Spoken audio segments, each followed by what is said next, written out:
Joining us now on the Hockey Hub podcast, Bruins forward Morgan Geekie. You know what? You're making history, man. You are the first Bruins player to appear on the Hockey Hub podcast. We've had alumni, first current Bruins player. I mean, if you want to take a couple of moments to gather yourself. Yeah. I will. I said this is incredible. It's unbelievable. What an honor. It's fantastic. No, but seriously, thanks for doing this with us. Talk a little bit about the state of the team, your year, and some fun stuff too. But I guess we'll just start with the most recent stuff. You guys have won your last two. Defense, special teams, a theme over the last couple of games. What's your take on the last couple? I mean, just trying to figure some things out. Obviously, we didn't start very well. I think last two is the team we know we can kind of play like, and the way we're building as a team, I think, is important too. And I think you see that in the last couple of games, just the way we're growing into our game. Pucks aren't going in. I mean, just for anyone really. Right. Obviously, 1-0 and 2-1 is not the way you can win games in this league consistently. But just kind of getting back to the team we know we can be. We have a lot of good players in that room. Can create a lot of offense, I think, and it's going to come. I mean, everyone knows that it kind of comes in waves, and got to find ways to win when the pucks aren't going in. Is the last couple games, obviously we'll get into Jim Montgomery in a moment, but is it more about just getting back to basics, getting back to the identity of what Bruins hockey is? Yeah, I mean, we talked about that kind of when we were going through this, and just how the Bruins have always been a notorious tough team to play against, and you don't get that stereotype or name without living up to that for a long time. And I think we kind of got away from that a little bit, and we got a lot of big guys in that room and a lot of strong guys. And I think for us, just learning to play to our strengths is a big one. And we had a couple new guys this year for sure, and some guys leave and whatever. That's kind of the nature of the beast. But I think for us, that's just the main thing. It's just getting back to being tough to play against, playing Bruins hockey, and it's cool when you say Bruins hockey, everybody knows what you're talking about. So right. It's pretty easy to try to find your way back there. It's just about executing and getting back to the basics. You mentioned some changes, obviously new faces in the offseason, some departures as well. And we also heard, from Don Sweeney to Cam Neely and others say that training camp was sort of disjointed because of some of the injuries you had, some of the guys coming back from surgery, some of the other things that were going on. Did it feel disjointed from your perspective, or was it just a case of you going about your own business and not really paying too much attention to that? I mean, for me personally, it's kind of just, camp is camp. It's right. Kind of when you come in to go to work and you spend all summer kind of preparing for camp and being ready for that.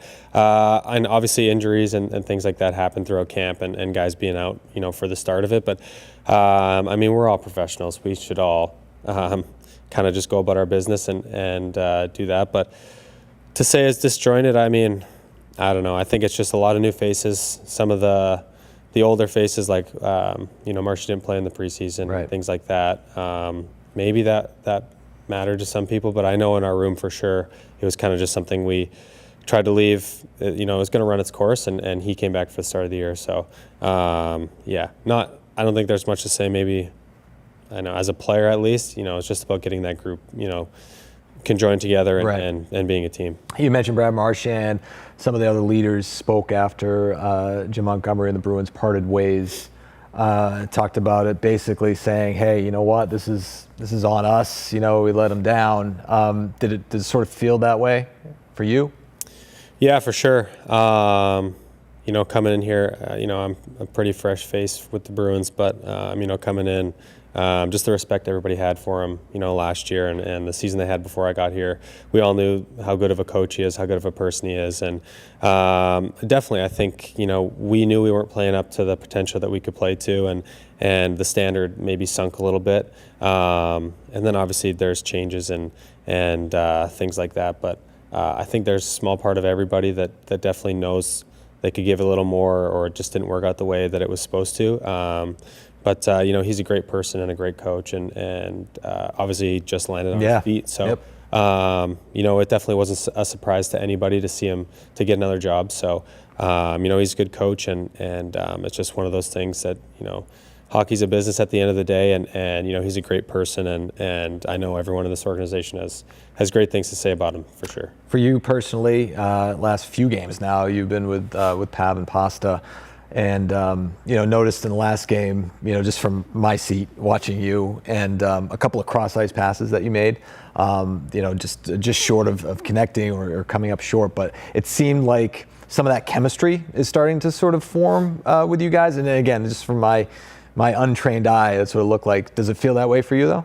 Yeah, for sure. I played with him a little bit last year, right? And it's good. I mean, me and Dave, our kids are around the same age, so we spend a little bit of time together away from the. I love how you call him Dave, by the way. Everyone calls him Pasta. I love how you call him Dave. I called him Dave I don't know when it was, and someone was like, "Who is Dave?" It's his name. But our kids are around the same age, so we've spent some time together away from the rink. And then Pav's awesome. He's pretty quiet and doesn't say a ton, but he's the best guy and someone you always want in your corner too. So, definitely for me, playing with those two guys for a little while now, it's good. I mean, pucks aren't going in. I mean, it feels like, I'm snake bitten. I feel like everyone could say the same thing. But I mean, you see the chances, they're coming, and like I said earlier, they're going to come in waves, and sometimes somebody's going to break the ice for us, and things are going to start going in. So it's just about, at least for us, is just keeping on the gas and just being able to make those plays, even though they may not be, you might not finish them. At least you're getting chances. I was always taught that getting chances and not scoring on them is not a problem. It's when you stop getting those chances and stop creating opportunities is when things should maybe make a change or something like that. Yeah, and you had said earlier in the year that you're the kind of guy, like, you ignore the noise a lot, but you're the kind of guy that kind of pays attention to it a little bit. You read things, you hear things. Is it more difficult to do that when things aren't maybe going well individually or team-wise, to sort of see what people are saying? Yeah, I mean, for sure. I mean, do you use that as motivation? A little bit, yeah. I mean, I just like to know. I mean, I think it's, as a person right now, you kind of forget like that you're a hockey player. Like, I used to look up to the person that I am now. Yeah, and, see them play in the NHL, and it's like, I know the coach for the Celtics said that one thing about, I think it was Jason Tatum, and how he has to deal with all the adversity and everything everybody says to him, and he's like, no, he gets to. And to me, I was like, that's a great point. It's like there's a lot of people that wish they were in our shoes and could play for the Boston Bruins and all that and play in the NHL just for a day. Mm-hmm. So for me, like, everybody's a fan. Everyone's got an opinion. I was like, it may be educated, may be uneducated. I have a pretty good understanding. What percentage of that do you think? I'll leave that up to the listener to interpret. But for me, it's like, I don't know. It's fun. You're a fan. It's like, I'm a fan of football. I'm a fan of baseball. It's like, I see those things, and my opinion on those guys doesn't matter because they didn't put up enough fantasy points for me this week. It's like, I know nothing about football. It's like, I'm still gonna be mad at them because they didn't get me however many points I needed. So for me, it's like just a different view on things, and obviously there's times you got to take a step back. Especially in like Boston, it's a huge sports market, and people care so much about the team. And you saw that like when we lost those few games there, and we're getting booed off the ice. And it's like, it's something that comes with playing in Boston. And as much as it sucks at the time, it's like we probably deserve it. So accountability is a big thing. But we showed up the last couple games. I think even a 1-0 win. Everyone's educated enough to know what's going on in hockey and know we played a solid game. So it's like they're going to reward you for that. So just showing up for the city is a big thing. But yeah, for me personally, I was like, Twitter's a crazy place anyway. Oh, you're telling me. So it's, I find it entertaining. It's good.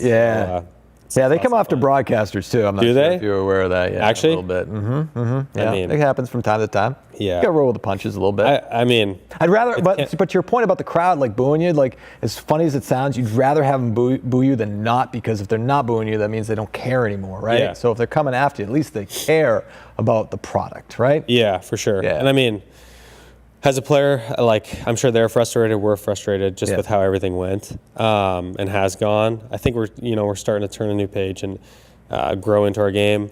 But yeah, I mean, it's like I understand the frustration. It's like you don't want to hear it, but it's like someone's got to tell you, and I mean, they'll tell us for sure. Oh yeah, they'll let you know, good. man. It's fun. I mean, they'll boo you, but they'll sing your praises too. So Absolutely. It's not that's the negativity isn't the only thing that we see. I mean, it's not even negative. It's just kicking the butt. No, it's an investment. Yeah. You know, the fans invest because they care, and that's where you want to be as a player, I would imagine, right? Yeah.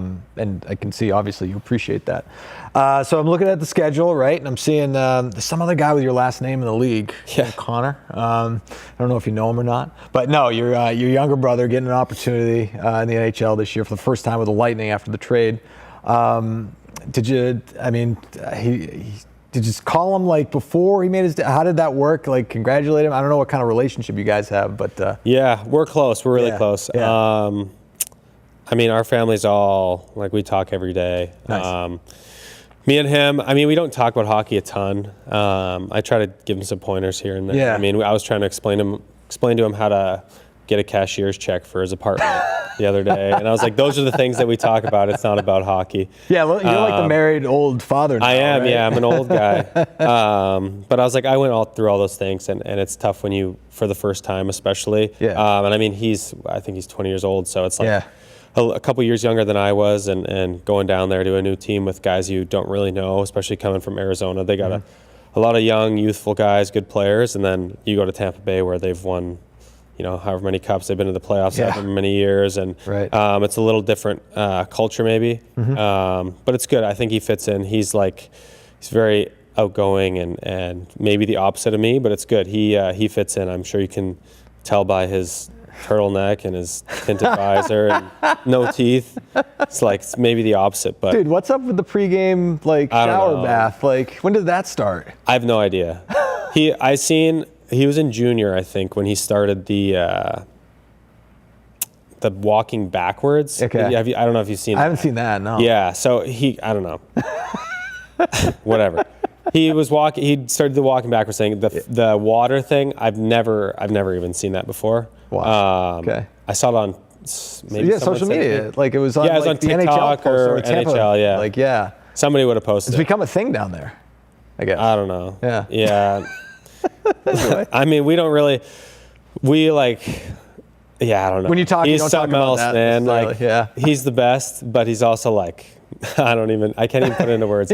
He's something else. He's good. How much are you looking forward to, I mean, you're going to get to play against him in January. Yeah, I mean, we've always been a little bit far apart in age. Yeah. So we've never really played together, played against each other.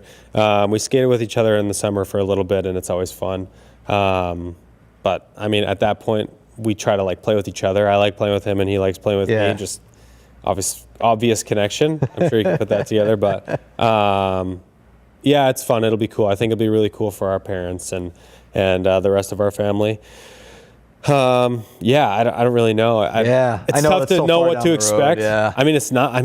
It's not, but I know you guys say game by game, but yeah, you're right. It is close. It's 2 months away. I think we've got the mom's trip. I think is that trip too. So my mom will get a front row seat, and I think my wife's going to fly down for that too, just to see everybody. So it'll be fun. He's a great player, and he's kind of coming into his own. So if he has questions or anything, I'll definitely help him out or whatever. But he's a smart kid. Not those games though. No, not those ones. Yeah, we probably won't talk much. We'll get the courtesy picture for, and that's about it. Awesome. Well, hey, listen, I don't want to take up any more of your time. Really appreciate you coming on the pod, and good luck the rest of the way. I'll see you obviously at Warrior and TD Garden, but in terms of coming in here and doing this with us, really appreciate it, man. Awesome. Yeah, no, it's great. Awesome. Honored to be the first guest. Yeah, hell yeah. Awesome. Morgan Geekie on the Hockey Hub.